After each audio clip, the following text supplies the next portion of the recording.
એક વખતની વાત છે, એક હરિયાળો જંગલ હતો. એ જંગલમાં એક મોટો નદી વહેતો હતો. એ નદીના કિનારે ઘણા બધા પ્રાણીઓ રહેતા. ત્યાં રહેતો હતો એક શાનદાર સિંહ. નામ હતો રાજા.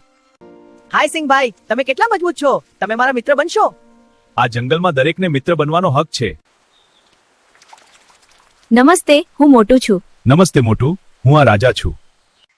હાય સિંહભાઈ, તમે કેટલા મજબૂત છો? તમે મારા મિત્ર બનશો? ચોક્કસ.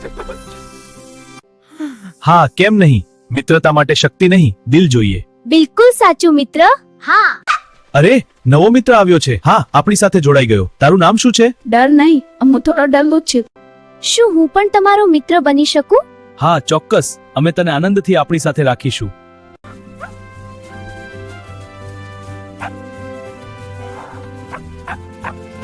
ચાલો આજે જંગલના અંદર ભાગમાં જઈએ. હા ચાલો, મજા આવશે. આના ત્યાં ખતરનાક પ્રાણીઓ હશે. ડરશો નહીં, હું છું ને.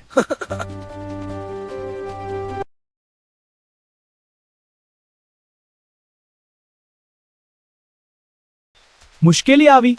જંગલના અંદર જતા જ તેને એક શિકારીનો પિંજરો દેખાયો. આ શું છે? ભયંકર લાગે છે. આ માણસો પ્રાણીઓને પકડવા માટે રાખે છે. અરે, મારો પગ ફસાઈ ગયો. શું? રાહ જુઓ, હું મદદ કરું છું. બચાવો! અરે, શું થયું? ગભરાશો નહીં, હું અહીં છું. પણ તમે પિંજરામાં છો. હા, અમે ડરી ગયા. ચિંતા ના કરો, બધું બરાબર થશે. મોટું, તું ડરતો નહીં. આપણે ગોલુને બચાવવો છે. પણ કેવી રીતે? તું જોરથી ભસ, જેથી જો શિકારી આવે તો હું તેને ભગાડી શકું. મારે ડર લાગે છે. ડરશો નહીં, મિત્રો સાથે હોય તો કોઈ પણ મુશ્કેલી જીતી શકાય. હું બચી ગયો. તમે બંને ન હોત તો હું બચી ન શકતો. મિત્ર એટલે મુશ્કેલીમાં સાથ આપનાર. આજથી આપણે ફક્ત મિત્રો નહીં, હા, આપણે કુટુંબ છીએ.